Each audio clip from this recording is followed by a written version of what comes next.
कि एक 12 साल का यहूदी बच्चा जो अल्लाह के नबी की खिदमत करता था, नबी की बातें सुनने आता था, जब वो बीमार हुआ तो अल्लाह के रसूल उस 12 साल के बच्चे को देखने के लिए भी चले गए, यहूदी बच्चे की आयादत करने के लिए चले गए।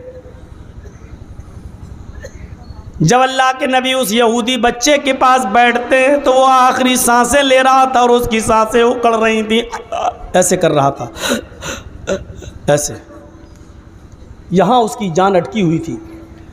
अल्लाह के नबी सल्लल्लाहु अलैहि वसल्लम ने उसके सीने पर हाथ रखा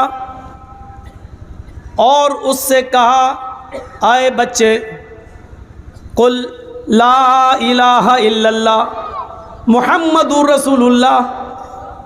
आए यहूदी बच्चे, इस वक्त तेरी जांकनी का आलम है और तूने मेरी इतनी दिन खिदमत की है, मैं तेरे सिरहाने पर बैठा हुआ हूँ, आज भी मैं तेरी हमदर्दी में तेरे पास आया हुआ हूँ। क्या इस वक्त तू ये कलमा पढ़ सकता है? क्या तू इस बात का इकरार करता है कि अल्लाह के अलावा कोई माबूद नहीं और मोहम्मद सल्लल्लाहु अलैहि वसल्लम अल्लाह के रसूल है? उस यहूदी बच्चे ने अपने बाप की तरफ देखा, अगर ये कलमा पढ़ लेते हैं तो कहीं मेरे बाप मुझसे नाराज ना हो जाएं। अपने बाप की तरफ देखा, बाप पहले ही से जानता था कि इस बच्चे का दिल मोहम्मद रसूलुल्लाह से बहुत मानूस है। ये नबी के पास जाता था, नबी की बातें सुनता था, नबी की सच्चाई का एतराफ़ करता था, नबी के वाक़यात आके घर में बताता था, अल्लाह के रसूल से सच्ची मोहब्बत करता था। बाप ने देखा कि मेरे बच्चे का दिल शुरू से ही मोहम्मद रसूलुल्लाह की तरफ माइल था, तो आखिरी वक्त में अपने बेटे का दिल में क्यों तोड़ूं? तो उन्होंने इशारा कर दिया सर से, हाँ बेटे, तुम शुरू से ही नबी की तारीफ़ करते थे, अगर तुम्हारा दिल मोहम्मद रसूलुल्लाह पर माइल है तो तुम ये कलमा पढ़ सकते हो, मेरी तरफ से पूरी इजाज़त है। अपने बाप के सर का इशारा देखा तो उस यहूदी बच्चे के चेहरे पे मुस्कुराहट आ गई और उसने अपनी लुकलाने वाली लुकनत जो होती है आखिरी वक्त में उस हकलाने वाली ज़बान से कलमा पढ़ा, अशहदु अल्ला इलाहा इल्लल्लाह व अशहदु अन्ना मुहम्मदन अब्दुहु व रसूलुहु। उस यहूदी बच्चे ने जैसे ये कलमा पढ़ा और 2-3 लंबी लंबी सांसें ली करते हुए, और उसी वक्त उसका इंतकाल हो जाता है।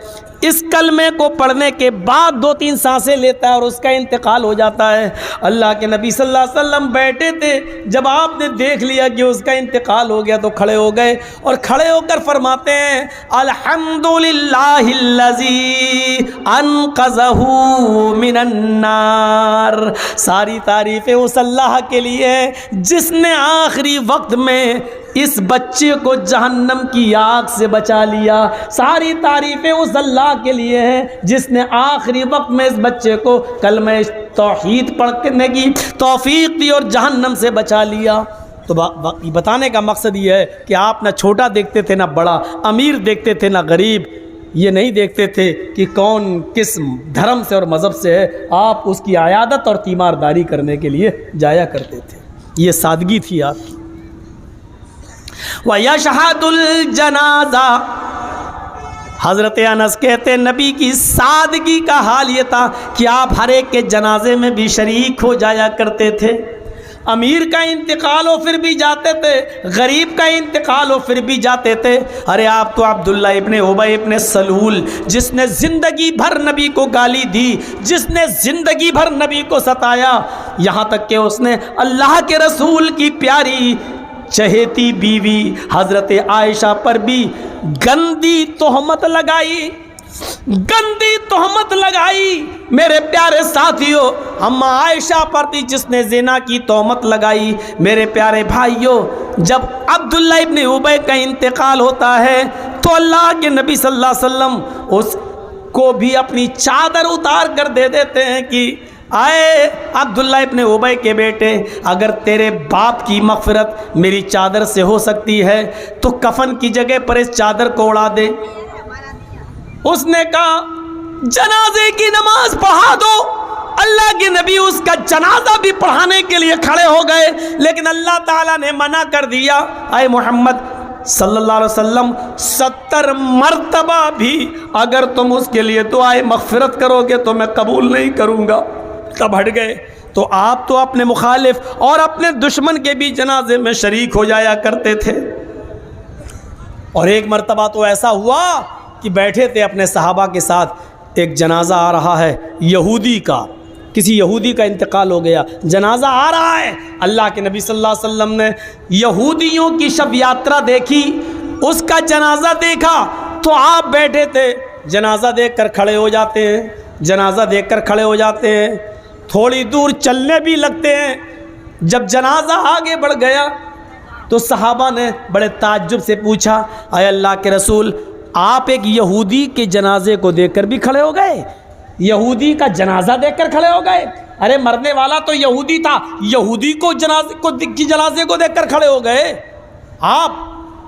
तो अल्लाह के नबी ने जो जवाब दिया वो जवाब कितना प्यारा था। फरमाया, हाँ मैं यहूदी के जनाजे को देखकर खड़ा हो गया इसलिए कि मरने वाला भी इंसान था। मैं उसके मज़हब को देखकर खड़ा नहीं हुआ, उसके इंतकाल पर उसके माँ बाप के गम को देखकर मैं खड़ा हुआ, क्योंकि अपने बेटे या बाप के इंतकाल के बाद ख़ानदान वालों को गम तो होता ही है। तो हम इंसानियत का तकाज़ा ये है कि हम उनके गम में शरीक हो जाएं। यानी तुम्हें अफसोस है, इसके इंतकाल पर हमें भी अफसोस है। अफसोस करना कोई बुरी चीज़ नहीं। जनाजे में शिरकत कर लिया करते थे, किसी का भी हो। और सादगी का हाल ये है, वयरकबुल हिमार, आप गधे की सवारी भी कर लिया करते थे। आए भिक मंगनी गाड़ियों पर बैठने वालों, शादी से पहले साइकिल चलाने वालों, और शादी के बाद लड़की का बाप तुम्हें इंटरनेशनल भिखारी समझकर मोटरसाइकिल दे देता है। आए अपने ससुर की भीख में मिली हुई मोटरसाइकिल पर बैठकर सफर करने वालों, अब जो उड़ के भागेगा मैं समझूंगा ये भिखारी है, इसी को मोटरसाइकिल मिली है। अब उड़ो यहां से, जाओ देखे कौन जाता है। ये बड़ो मियाँ जा रहे हैं, देखो।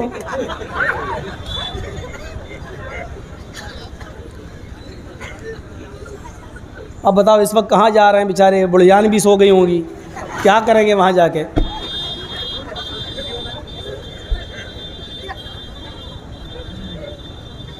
नबी की सादगी का आलम देखो। वयरकबुल हिमार, गधे की सवारी कर लिया करते थे। कल तक साइकिल चलाने वाले को अगर मोटरसाइकिल मिल जाए, फिर मोटरसाइकिल एक दिन अगर ना हो, कोई दोस्त ले जाए और आपको ज़रूरत पड़ जाए कहीं जाने की, तो जल्दी साइकिल नहीं उठाएंगे। क्यों? हट, बाप कह रहा बेटे साइकिल से, हाँ साइकिल से जाऊंगा। यानी अब तक मोटरसाइकिल चलाई है तो अब मोटरसाइकिल चलाने वाला साइकिल को जल्दी हाथ नहीं लगाएगा। 4 व्हीलर चलाने वाला जल्दी बाइक को हाथ नहीं लगाएगा। बड़ी गाड़ी चला ली तो अब बाइक नहीं। तुम कितनी ही अच्छी गाड़ी पर बैठ जाओ, लेकिन जिस सवारी पर मोहम्मद रसूलुल्लाह बैठे हैं उससे अफजल तो कोई सवारी नहीं हो सकती है। आप हवाई जहाज़ पर भी बैठे हों, सबसे ज़्यादा तेज़ चलने वाली सवारी हवाई जहाज़, यह एरोप्लेन, लेकिन अल्लाह के रसूल तो उससे भी ज़्यादा तेज़ रफ्तार सवारी पर सवार हो चुके हैं, बुर्राक। एक ही रात में बैतुल मक़दिस भी हो आए, जन्नत भी देखाए, जहन्नम भी देखाए, जहन्नमियों का मुशाहिदा भी कराए, रात में वापस भी आ गए। सुब्हानल्लज़ी यसरा बिअब्दिही लैलन मिनल मस्जिदिल हराम इलल मस्जिदिल अक़सा। एक ही रात में बैतुल मक़दिस भी हो आए, जन्नत भी देख आए, जहन्नम भी देख आए। इतनी प्यारी सवारी पर बैठने के बाद जब ज़मीन पर आते हैं, मदीने में आते हैं, मक्के में आते हैं, मक्के में तशरीफ़ लाते हैं, मेरे भाइयों यकीन मानिए, जब आप बुर्राक का सफ़र करने के बाद, जन्नत और जहन्नम देख कर आने के बाद जब आप अपनी बस्ती में आते हैं तो आपने ये नहीं देखा कि मैं तो बुर्राक पर बैठ चुका हूँ, अब मैं गधे की सवारी नहीं कर सकता, मैं इतनी अच्छी सवारी पर बैठ चुका हूँ, मैं सवारी अब गधे की नहीं करूँगा। अल्लाह के नबी सल्लल्लाहु अलैहि वसल्लम बुर्राक पर बैठने के बाद जब अपनी बस्ती में आए तो इसके बावजूद भी आप गधे की सवारी किया करते थे, गधे पर बैठा करते थे। आपने ऊंटनी का सफर भी किया है, आप ऊंट पर भी बैठे, घोड़े पर भी बैठे, लेकिन बुखारी की ये रिवायत बताती है कि अल्लाह के नबी गधे की सवारी भी किया करते थे, गधे पर भी बैठा करते थे।